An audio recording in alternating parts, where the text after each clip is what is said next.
오늘에게 주신 거룩한 말씀은 구약성경 출애굽기 23장 16절로 19절 말씀입니다. 출애굽기 23장 16절로 19절 말씀을 받들어 읽을 때에 거룩하신 하나님의 음성을 들으시기를 간절히 기원합니다. 맥주절을 지키라. 이는 내가 수고하여 밭에 뿌린 것의 첫 열매를 거둠이니라. 수장절을 지키라. 이는 내가 수고하여 이룬 것을 연말에 밭에서부터 거두어 저장함이니라. 내 모든 남자는 매년 3번씩 주 여호와께 보일지니라. 너는 내 제물의 피를 유기병과 함께 드리지 말며 내 절기의 제물의 기름을 아침까지 남겨두지 말지니라. 내 토지에서 처음 거둔 열매에 가장 좋은 것을 가져다가 너희 하나님 여호와의 전에 드릴지니라. 너는 염소 새끼를 그 어미의 저주로 삼지 말지니라. 이는 하나님의 말씀입니다.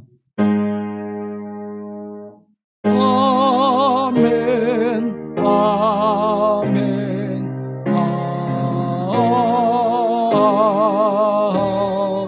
아멘.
우리 주 예수 그리스도의 풍성한 은총과 사랑하심이 우리 가운데 함께 하시기를 간절히 기원합니다.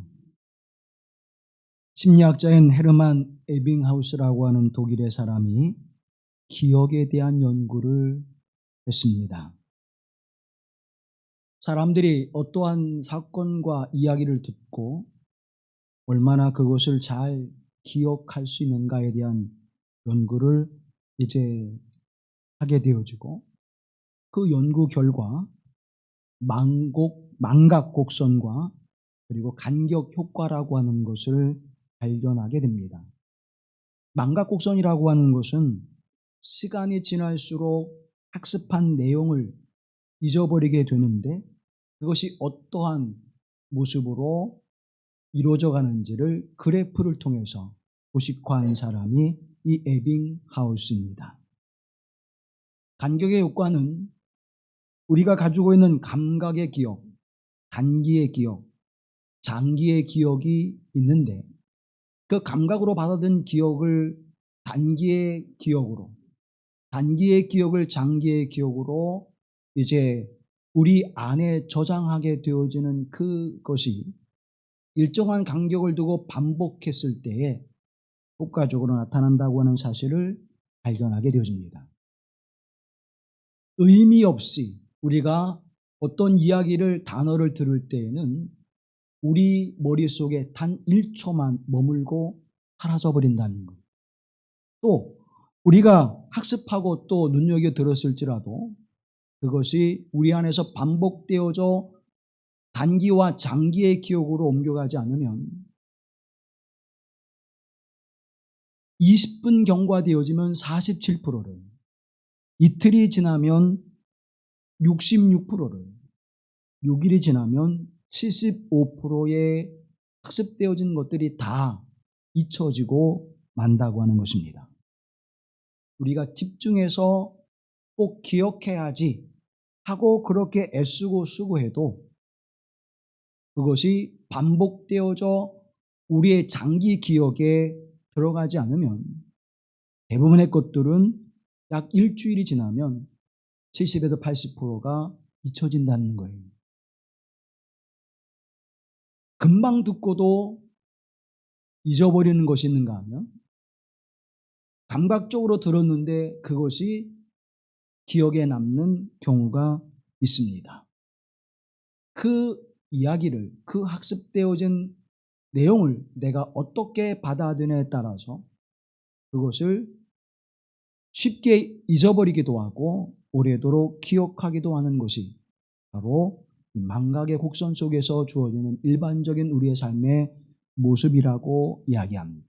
그래서 오래도록 머물게 하기 위해서는 반복해야 된다고 이야기합니다. 그래서 교육학에서 계속해서 반복적인 학습을 하게 되지. 예습이라고 하는 것, 복습이라고 하는 것, 그것이 결국 무엇입니까? 반복 교육을 통해서 우리의 장기 기억에 저장하는 일들을 이야기하는 것입니다. 하나님은 절기를 지키되 1년에 3번 매년 반복하여 지키라고 말씀하고 있습니다. 왜 하나님은 반복하여 매년 이 절기를 지키게 하실까요? 우리가 경험한 것, 그것을 잊지 말라는 것입니다. 직접 경험한 것은 쉽게 잊지 않지요. 그래서 그것을 반복하여 너희가 지킴으로 그 삶을 늘 기억하고 하나님 앞에 감사의 삶을 살아가라고 말씀하고 있는 것입니다.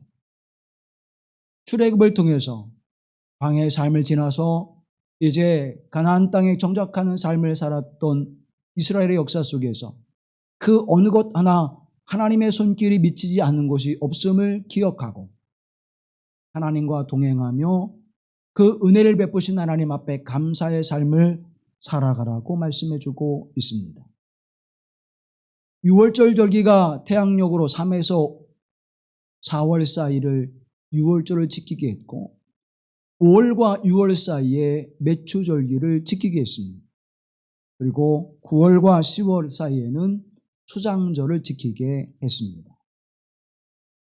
1년의 전체의 삶 속에 봄, 이른 여름, 그리고 가을을 걸쳐서 이 절기를 지키며 한 해 전체를 하나님 중심의 삶을 살아라고 말씀해주고 있는 것입니다.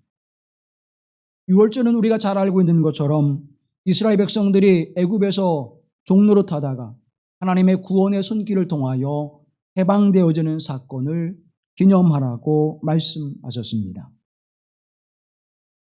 맥추절이라고 하는 또 칠칠절이라고 하는 이 절기는 6월절을 지난 후에 7주간이 지난 다음에 그때를 맥추절기로 지켰습니다.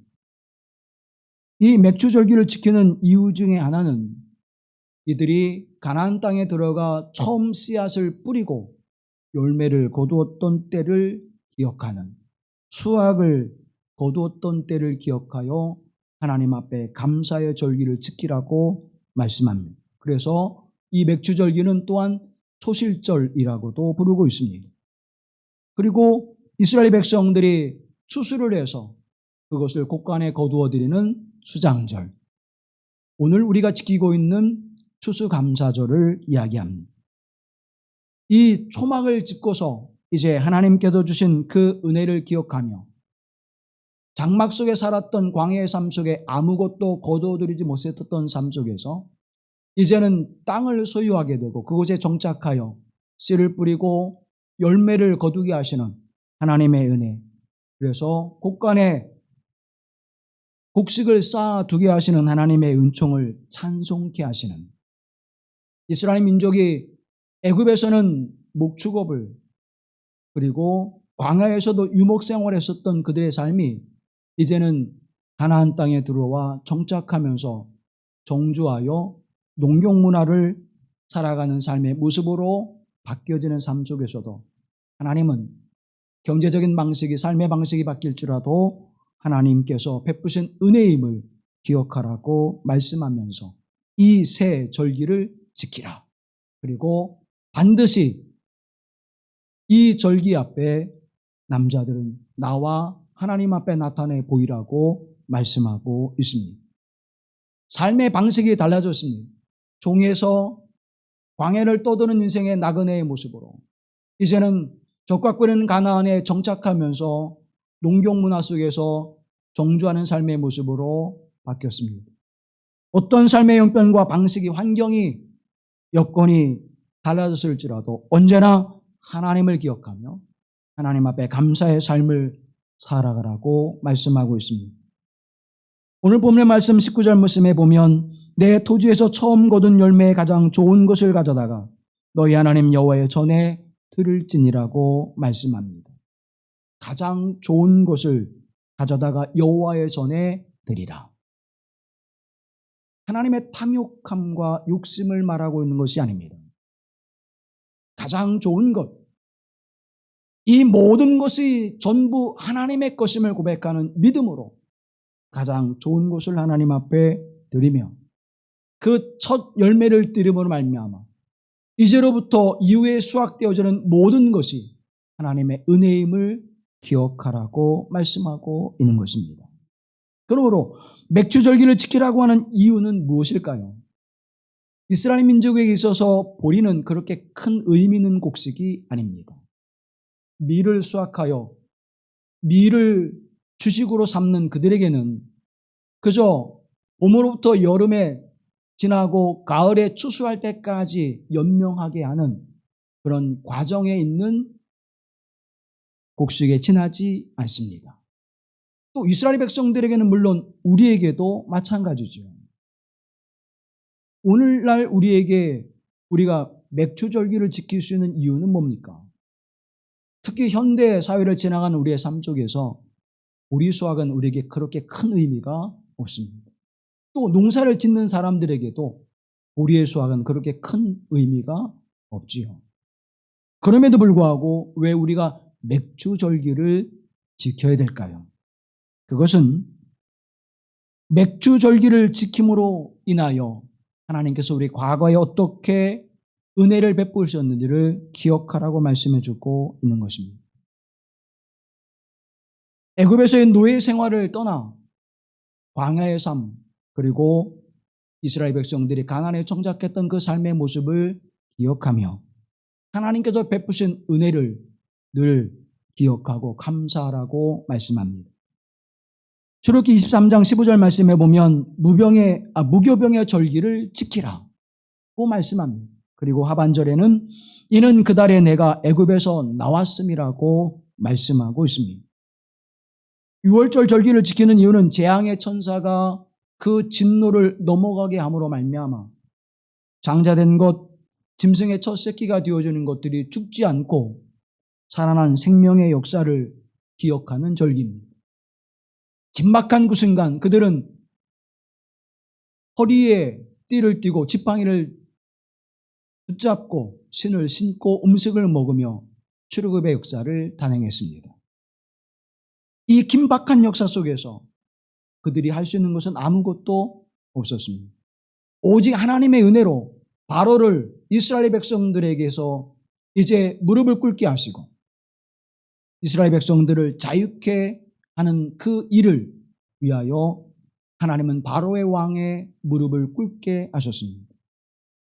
그 은혜로 말미암아 이스라엘 백성들은 자유함을 얻게 되었고 그때를 기억하면서 누룩을 넣지 않은 빵을 먹으며 허리를 띠를 띠고 지팡이를 들고 신을 신고 그것을 먹으라고 말씀하고 있습니다. 그 거룩하신 하나님의 손길이 있었음을, 하나님의 능력의 손길이 있었음을 기억하라고 말씀하고 있는 것입니다. 종에서 자유함을 누리게 하시는, 억압에서 행복과 평안함을 누리게 하신 하나님의 은총이 그들에게 있었음을 고백하게 하시는 사건을 우리에게 말씀해 주고 있는 것입니다. 하나님의 은혜가 지금도 우리에게 계속되어졌음을 성경은 우리에게 증언해 주고 있습니다. 죽음과 죄로부터 해방되어진 우리는 어떤 삶을 살아가고 있습니까? 이제 저와 여러분은 죄와 죽음에서 자유함을 얻어 하나님의 거룩한 나라의 백성 되었음을 우리는 고백합니다. 이제는 하늘 백성이 되었습니다. 이제는 예수 그리스도의 제자로 살아가고 있습니다. 하나님의 심판에서 이제는 하나님의 의로움과 거룩함의 자리로 옮겨졌습니다. 그것은 예수 그리스도로 말미암아 십자가의 구속의 복음으로 말미암아 주어진 하나님의 은혜인 것입니다. 우리의 어떤 행위로나 어떤 노력으로 이루어진 것이 아니라 하나님의 거룩한 구원의 손길로 이루어진 것임을 고백합니다. 그래서 믿음의 사람들은 절대적인 감사의 삶을 살아가야 하는 것입니다. 모든 것이 감사요. 모든 것이 주님의 은혜인 것을 고백하지 않을 수가 없는 것이죠. 그래서 사도 바울이, 베드로가, 다니엘이 또 하박국 선지자가 하나님 앞에 감사의 삶을 살아갑니다. 기도하며 복음을 증언하고 하나님의 은혜를 나누게 되어지면 너의 생명이 위태롭게 될 것이라고 위협하는 순간 속에서도 그것에 굴하지 아니하고 그의 삶을 살았던 이유는 하나님의 구원의 은혜를, 주 예수 그리스도의 구원의 복음을 그들은 깨달았고 고백하며 그 삶의 은혜를 늘 기억했기 때문인 것입니다. 하박국 선지자는 아무것도 거둘 수 없고 거둘 수 없을지라도 하나님 오직 여호와 하나님을 인하여 감사하는 삶을 살아가노라고 찬양하고 있습니다. 없음에도 감사하며 주어진 것에 더욱 감사하는 그 삶의 모습은 우리 주 예수 그리스도의 모습에서도 우리에게 증언되어지고 있습니다. 요한복음 6장에 보면 유명한 오병이어의 기적이 일어나지요. 그래서 많은 사람들은 예수님께서 보리떡 5개와 물고기 2마리 이것으로 5,000명을 먹이고도 12광주라 남는 놀라운 기적을 베풀어 주셨다. 하나님, 나의 삶 속에서도 그렇게 풍성한 기적을 베풀어 주시옵소서.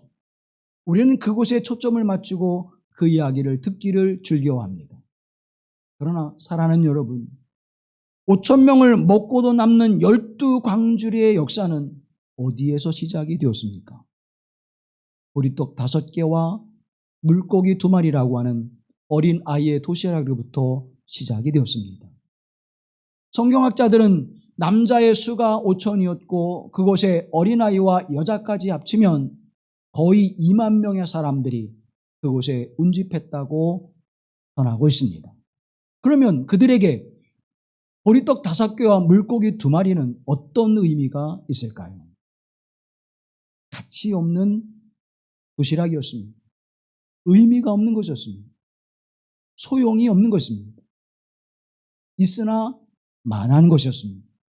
그런데 예수님의 손에 들려 예수님께서 그 도시락을 들고 하나님 아버지께 감사의 기도를 드리신 후에 그것을 나누게 되어질 때에 5,000명이 먹고도 또 그곳에 함께한 여자와 어린아이의 수까지 합하면 거의 2만의 사람들이 먹고도 12광주리가 남게 하시는 놀라운 풍성한 하나님의 역사가 그 현장에서 일어났던 것을 기억합니다.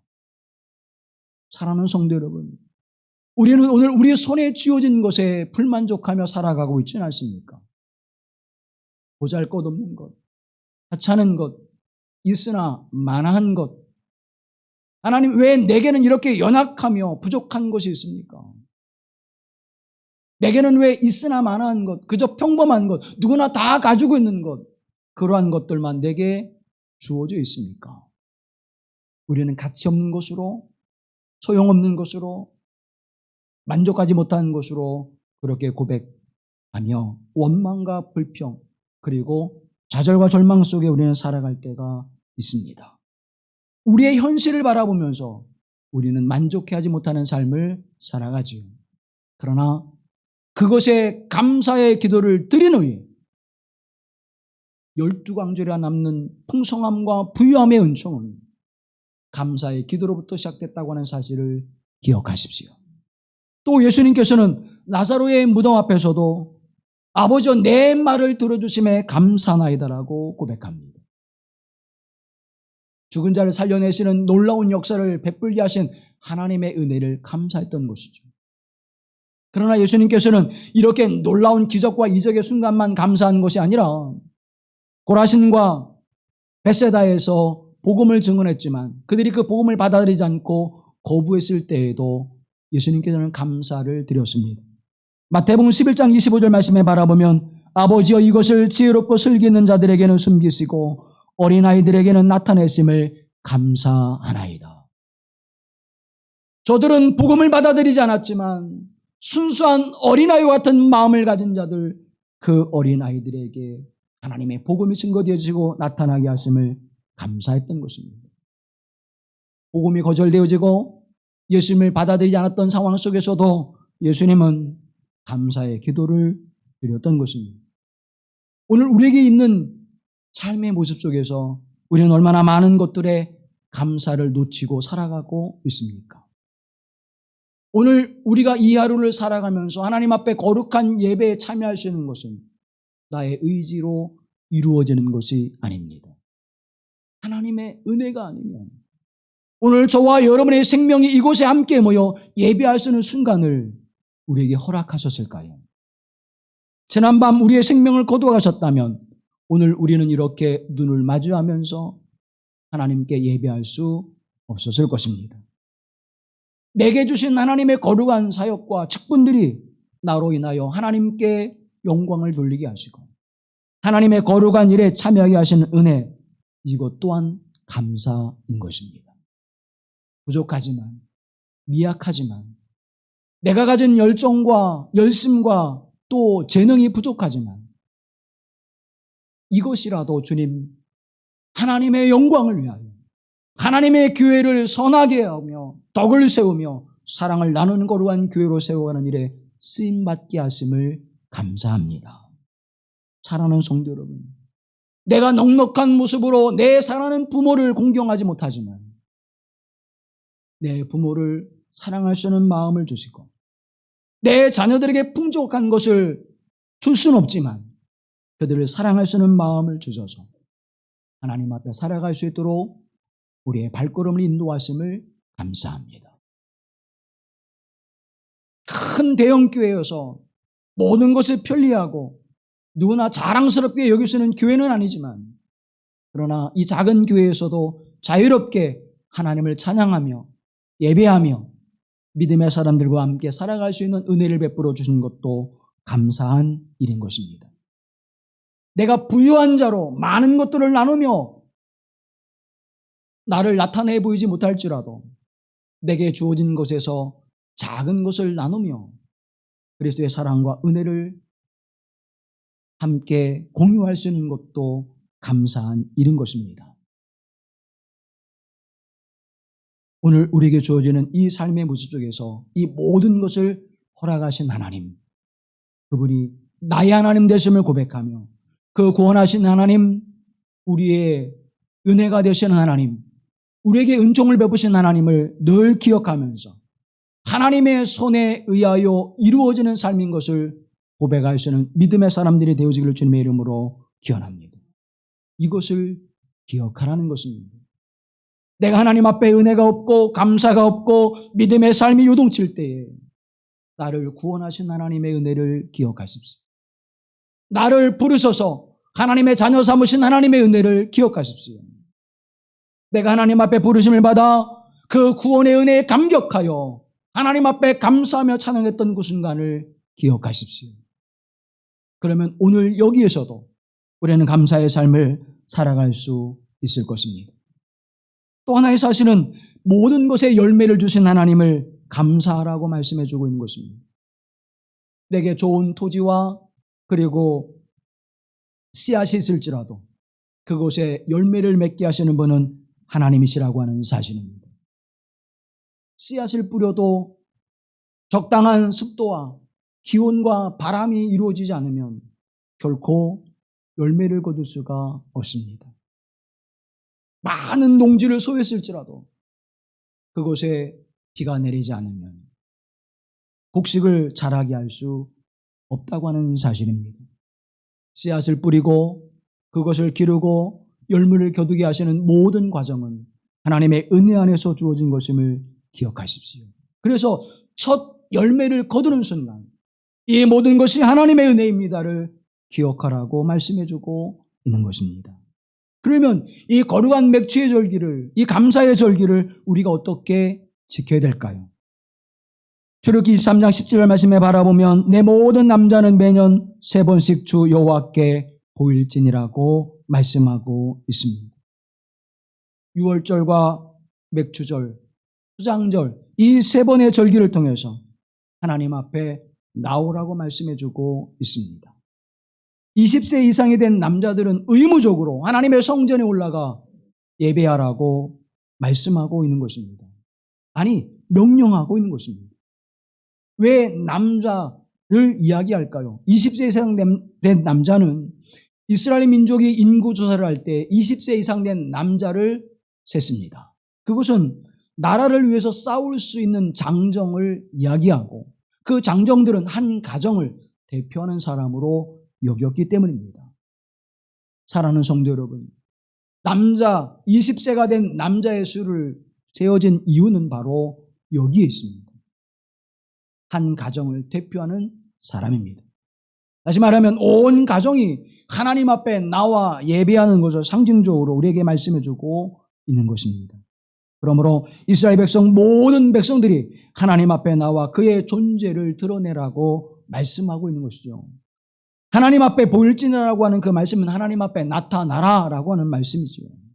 그 말씀과 동일한 것입니다. 그러면 하나님 앞에 나타나 보이는 것, 그것은 어떤 의미일까요?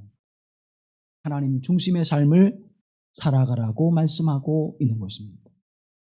하나님 중심의 삶을 살아가는 것, 이스라엘 온 백성이 하나님 앞에 내가 나를 나타내 보일 수 있는 유일한 방법은 하나님의 말씀에 복종하며 하나님 중심의 삶을 살아가는 것을 통하여 하나님 앞에 우리의 삶을 나타내 보이는 것입니다.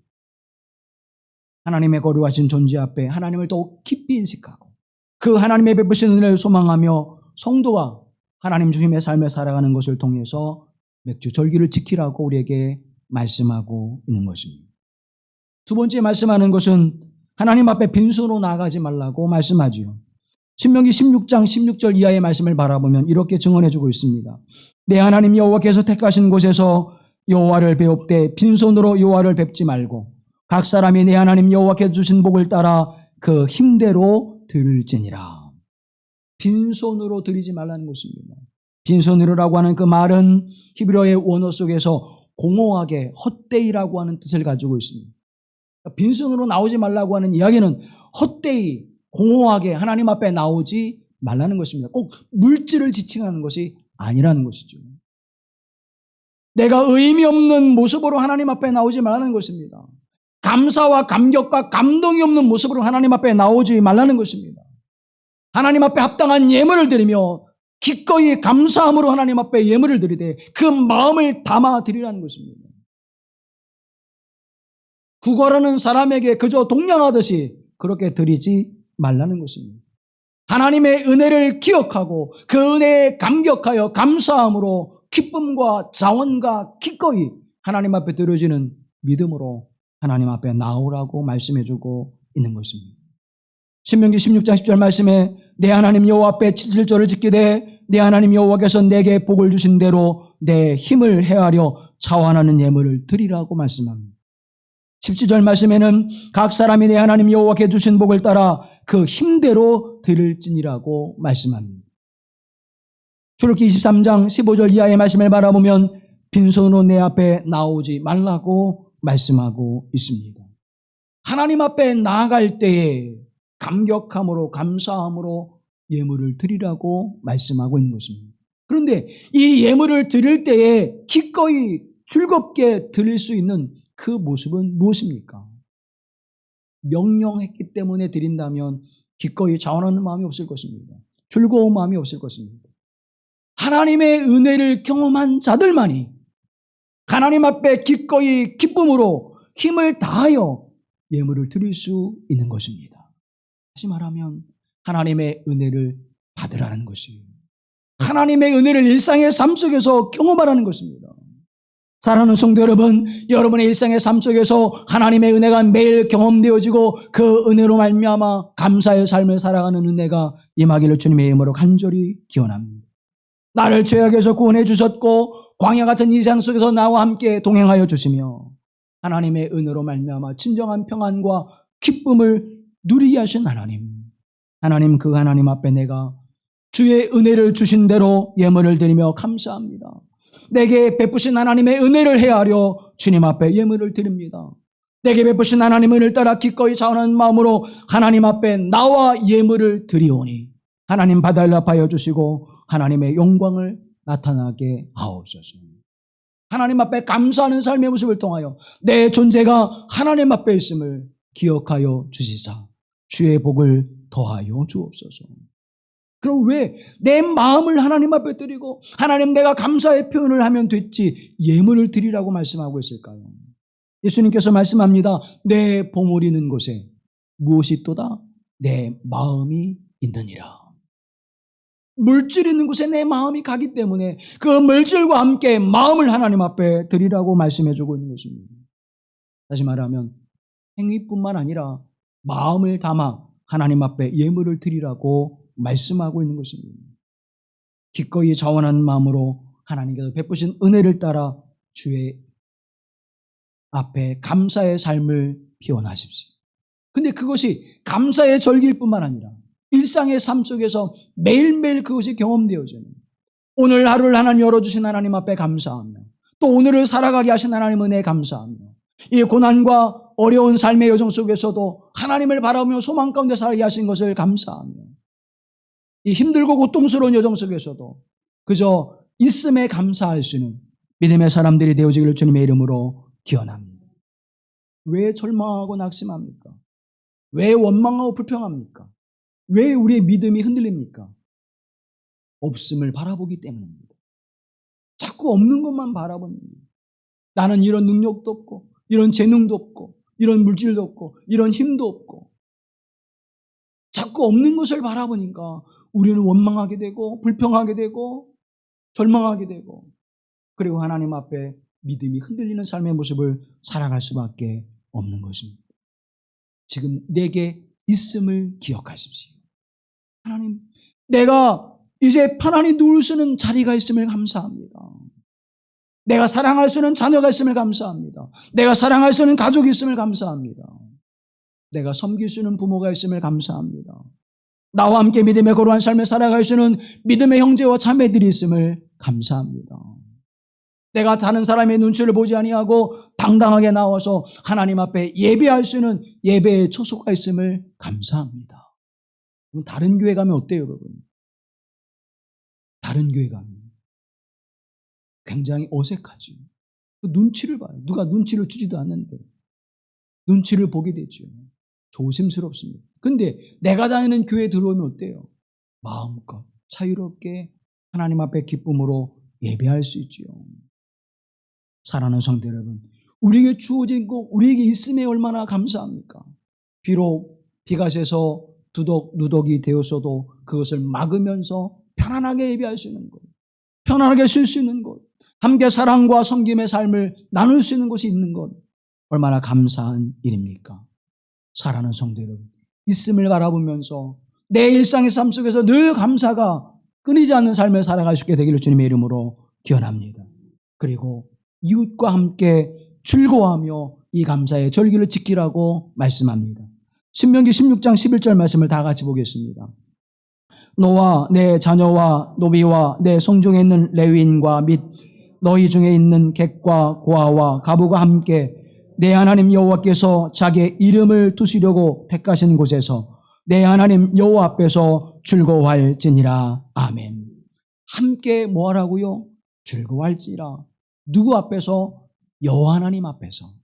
사랑하는 성도 여러분, 이 거룩한 감사의 절기를 지키는 이유는 함께 즐거워할 수 있기 때문입니다. 은혜가 없으면 감사가 없고 감사가 없으면 즐거울 수가 없지요. 그래서 우리는 일상의 삶 속에서 하나님의 은혜를 받아야 되고 하나님의 은혜를 구해야 하는 것입니다. 하나님은 사모하는 자에게 하나님의 은혜를 베푸신 하나님이 있습니다. 하나님은 간절히 구하는 자에게 베푸신 하나님이 있습니다. 그 자비와 인자하신 하나님께서 은혜를 사모하는 우리에게 은혜를 베풀어 주실 줄로 믿습니다. 그 은혜가 충만한 사람들은 일상의 삶 속에서 감사를 잊지 않고 살아가게 되어지고 그 감사가 우리의 마음과 영혼을 즐겁고 기쁘게 하는 것입니다. 은혜는 어떻게 되어진 것입니까? 은혜는 나누어지게 되어져 있습니다. 그래서 은혜는 나누어지고 감사가 나누어지면서 함께 즐거워할 수 있는 것입니다. 너와 내 자녀와 노비와 레위인과 객과 고아와 가부와 함께 기뻐하며 즐거워하라고 말씀하고 있습니다. 하나님 앞에서 이 놀라우신 하나님의 은혜를 기억하라고 성경은 우리에게 증언해주고 있습니다. 히브리서 3장 16절 말씀에 바라보면 오직 선을 행함과 서로 나누어 주기를 잊지 말라. 하나님의 이 같은 제사를 기뻐하시느니라. 함께 나누고 섬긴 일을 기뻐하신다는 거예요. 감사를 누린다면, 하나님의 은혜를 받았다면 그것을 나누며 살아감을 통해서 하나님 앞에 거룩한 예배를 드림을 기억하십시오. 우리가 여기에 모여서 이제 하나님 앞에 묵도로 시작하여서 이제 축도로 마치는 그 순간까지 그것이 짜여진 그 예배의 틀 속에서 드리는 것만이 예배가 아니라 하나님 앞에 받은 은혜를 감사하며 그 은혜를 함께 나누고 그 은혜로 섬길 때 그것이 바로 예배의 자리가 되어짐을 성경은 우리에게 증언해주고 있는 것입니다. 신명기 16장 15절 말씀해 보면 내 하나님 여호와께서 내 모든 수출과 내 손으로 행한 모든 일에 복 주실 것이니 너는 온전히 즐거워할지니라고 말씀합니다. 내 모든 수출과 내 손 행한 모든 일에 복 주실 하나님, 그 하나님이 우리 하나님, 나의 하나님 되심을 믿습니다. 그 하나님의 은총 안에서 온전히 즐거워하는 믿음의 삶을 살아가십시오. 그 삶 속에서 하나님의 영광이 나타나며 하나님의 은혜가 우리 가운데 주어질 줄로 믿습니다. 신명기 7장 13절 이하의 말씀을 바라보면 이렇게 우리에게 증언해주고 있습니다. 곧 너를 사랑하시고 복을 주사 너를 번성하게 하시되 내게 주리라고 내 조상들에게 맹세하신 땅에서 내 소생에게 은혜를 베푸시며 내 토지 소산과 곡식과 포도주와 기름을 풍성하게 하시고 내 소와 양을 번식하게 하시리니 내가 복을 받음이 만민보다 훨씬 더하여 너희 중에 남녀와 너희 짐승의 암수에 생육하지 못함이 없을 것이며 여호와께서 또 모든 질병을 내게서 멀리하사 너희가 아는 애굽의 악질에 걸리지 않게 하시고 너를 미워하는 모든 자에게 걸리게 하실 것이라고 말씀합니다. 사랑하는 여러분, 하나님은 사랑하시는 자에게 복을 주시는 하나님이십니다. 하나님은 사랑하는 자에게 번성케 하시고 복을 주셔서 열방의 사람들보다 더 큰 복을 주시는 풍성한 은혜를 베푸시는 하나님 되심을 믿습니다. 심지어 질병까지도 우리를 피하여 그 질병이 악한 자에게 걸리게 하신 하나님의 은혜를 베푸시는 하나님 되심을 믿음으로 고백할 수 있게 되기를 주님의 이름으로 간절히 기원합니다. 이 거룩한 은총을 베푸신 하나님, 그래서 하나님 앞에 은혜를 받은 이들이 감사하며 하나님 앞에 영광을 돌리며 기쁨으로 즐거워하며 그 은혜를 나눌 때에 하나님은 우리에게 복을 주신 하나님입니다. 사랑하는 성도 여러분, 이 복되신 하나님의 은총이 오늘 우리의 삶 속에서 늘 풍성하게 하시고 충만케 하시고 나로 그 감사의 부유함을 살아가게 하시는 은혜가 되게 하옵소서. 그래서 우리가 절기를 지킬 때마다 그 절기를 통하여 매번 하나님 그 은혜를 기억하게 하시고 나의 삶의 전부가 될 수 있도록, 나의 삶의 모든 것이 될 수 있도록 하나님의 은총을 베풀어 주옵소서. 복을 소망하면서 하나님의 주시는 은혜를 즐거워하며 감사의 절기를 지키는 거룩한 은혜가 오늘 하나님 앞에 맥주의 절기를 지키는 여러분에게 함께 하시기를 간절히 소망합니다. 이렇게 믿음으로 하나님 앞에 절기를 지키는 자에게 주시는 두 가지의 약속을 우리에게 주고 있습니다. 출애굽기 34장 24절 상반절의 말씀을 바라보면 내가 이방 나라들 내 앞에서 쫓아내고 내 지경을 넓히리라고 말씀합니다. 출애굽기 23장 31절 말씀해 보면 내가 너의 지경을 홍해에서부터 블레셋 바다까지 광해에서부터 하수까지 정하고 그 땅의 거민을 내 손에 붙이리니 내가 그들을 내 앞에서 쫓아낼지니라고 말씀합니다. 열방을 쫓아내서 나의 삶의 지경을 넓혀 주겠다고 약속해 주고 있는 것입니다. 사랑하는 성도 여러분, 하나님의 거룩한 백성은 하나님의 말씀에 순종할 때에 가나안 땅에서 그 지경을 넓혔듯이 하나님의 그 은혜가 그들에게 임할 것임을 말씀해 주고 있는 것입니다. 그러면 오늘 우리에게 지경을 넓힌다고 하는 의미는 무엇입니까? 우리의 삶의 의미를 넓혀주신다고 하는 말씀입니다.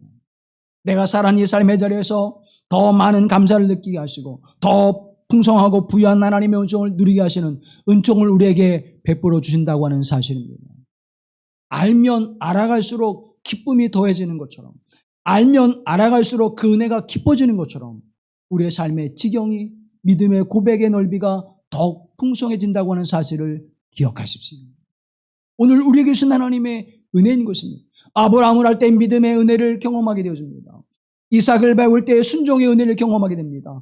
야곱을 알게 되어질 때 하나님 앞에 어떤 열정이 복이 근원되어지는 삶의 은혜를 누리게 되어지는가를 알게 되어집니다.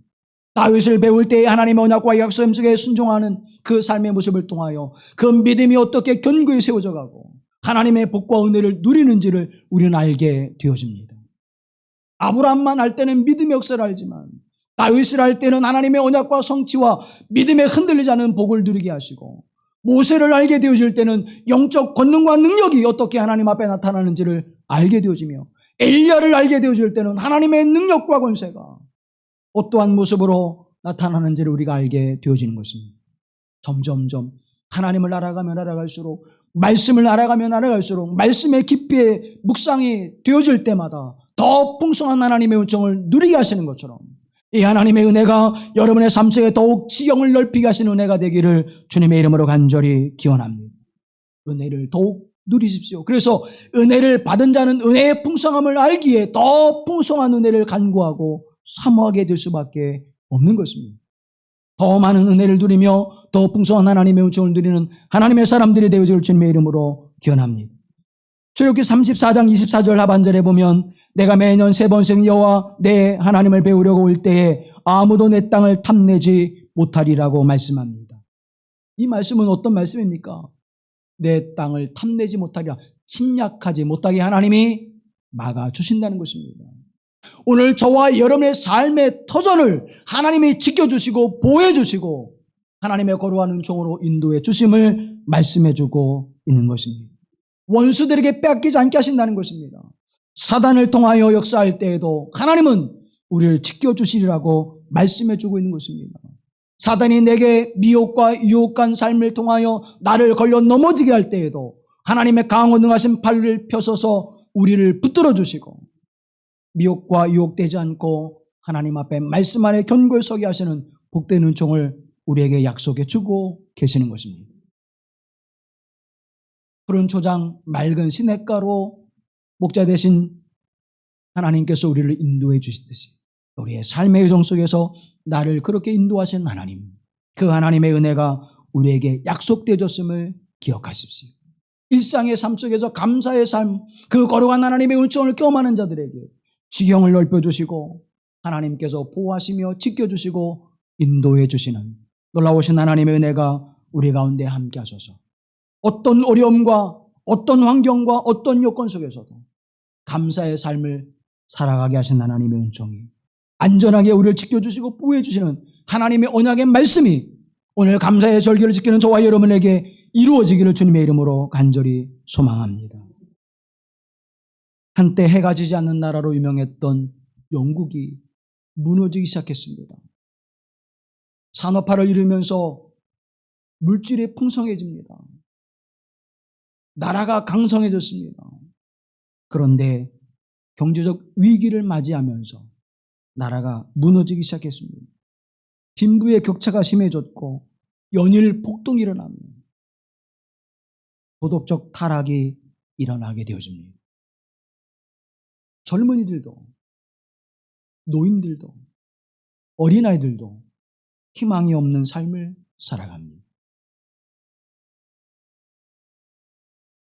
그때 한 아이가 출생하게 되는데 존 웨슬리가 수잔나를 통하여 이 땅에 생명을 갖고 태어납니다.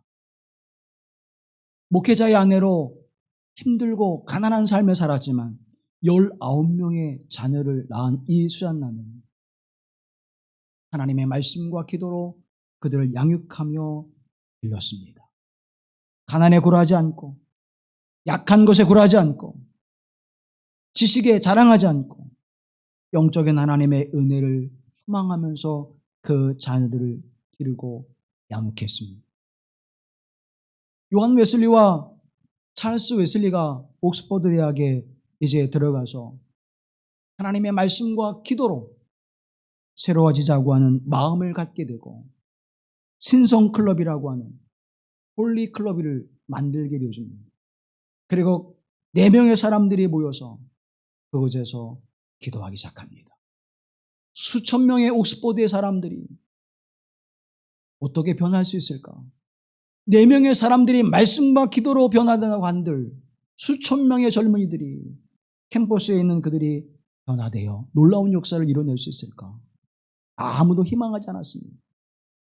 마치 보리떡 5개와 물고기 2마리를 손에 쥔 것처럼 가치 없는 것으로 소용이 없는 것으로 의미 없는 것으로 그렇게 여겨졌습니다.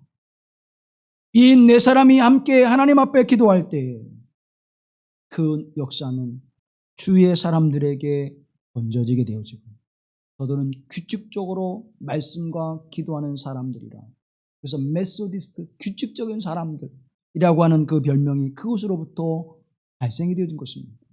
그랬더니 그와 함께하는 사람들이 늘어나게 되어지고 그것을 통해서 영혼의 새로움과 하나님의 말씀 앞에 선 이들이 나타나며 이제 대학을 졸업하고 사회에 진출하면서 영국 사회가 변화되기 시작했습니다.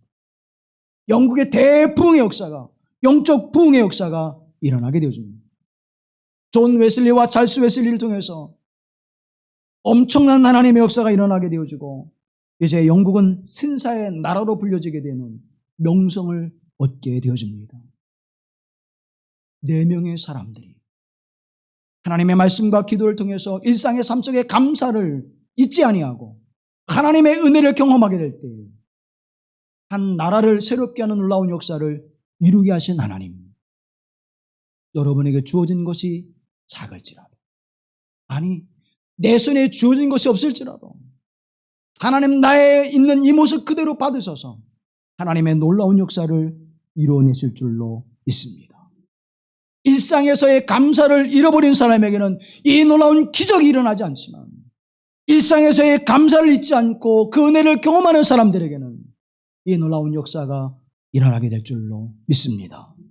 왼손잡이 에후를 들어쓰신 하나님, 겁장이 기돈을 들어쓰신 하나님, 사기꾼 야곱을 들어쓰신 하나님, 처가살이에서 낙심과 실망 가운데 살았던 모세를 들어쓰신 하나님, 아내를 내어놓는 일을 쉽게 했었던 아브라함을 들어쓰신 하나님, 스승을 배반했던 베드로를 들어쓰셨던 하나님, 살인을 방조하며 그것을 기꺼이 동조했었던 바울을 들어쓰셨던 하나님, 사랑하는 성도 여러분, 그래도 그들보다는 우리의 삶이 더 지금 낫지는 않을까요? 내 삶의 모습을 통하여 하나님의 손에 들려진 받을 때 놀라운 역사를 이뤄내시는 하나님이십니다. 풍요로운 역사를 만들어내시는 하나님이십니다. 부유한 역사를 우리에게 허락하실 수 있는 하나님이십니다. 그 하나님을 소망하며 믿음 안에 살아가면서 하나님, 나를 통하여 이 거룩한 하나님의 은총을 누리는 풍요로운 삶 속에 쓰임받는 삶이 되게 하옵소서. 이 절기를 지키면서 그 거룩한 은총으로 충만하여지는 하나님의 사람들이 되어지기를 주님의 이름으로 간절히 기원합니다.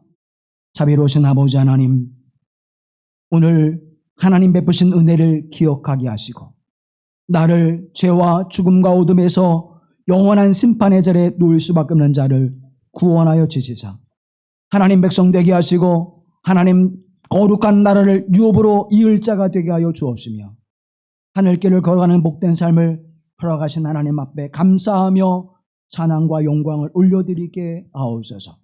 일상의 삶 속에서 감사를 회복하게 하시고 그 거룩한 은총을 날마다 누리며 하나님께 시와 찬미와 신령한 노래로 영광을 돌리는 복된 삶을 살아가게 하옵소서. 비록 내게 주어진 것이 없고 또 얻어 드릴 것이 없을지라도 오직 여호와 하나님을 은하여 감사하는 삶을 살아가게 하시고 그 감사의 삶 속에 더욱 풍성함과 부욕케 하심과 넉넉하게 하심과 충만함의 역사를 이루시는 하나님의 은혜를 고백하는 믿음의 자리로 이끌어 가신 하나님을 의지하게 하옵시며 그 하나님의 은총으로 날마다 감사의 삶을 살아가게 하옵소서. 일상에서의 감사를 회복하기를 간절히 소원합니다. 하나님, 그 은총이 우리에게 충만케 하여 주옵소서. 우리를 구속하신 예수 그리스도의 이름으로 기도하옵나이다. 아멘.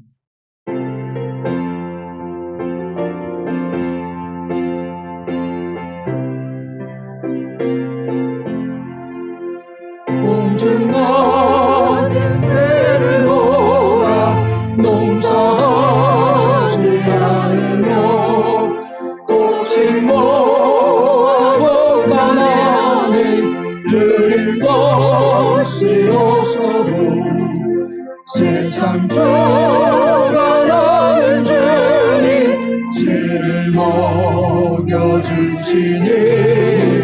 너희 먹을 것을 위해 근심할 건 뭐냐. 그래 백합화를 보라. 길상 수고 안 해도 솔로몬의 입은 옷도 입고만 못하였네. 가금 속에 던질 불고 빛이거든. 사랑하는 자녀들 빛이지 않으랴.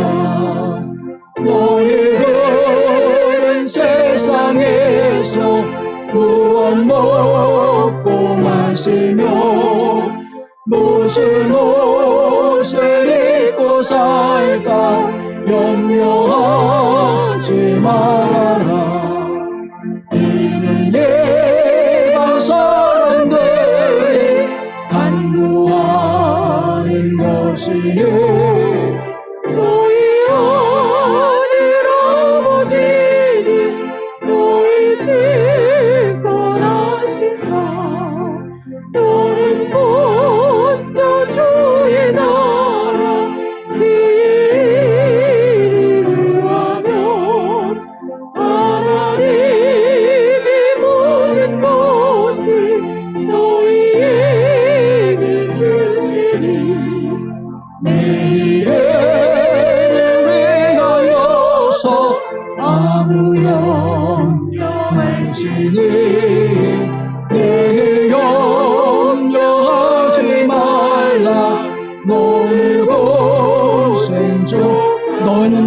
주의 나라와 먼저 주의 나라 그의 의를 구하며 하나님이 모든 것을 너희에게 주시리.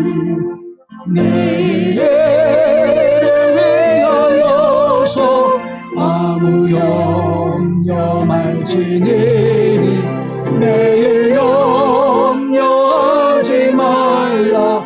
오늘 곧 생족하다.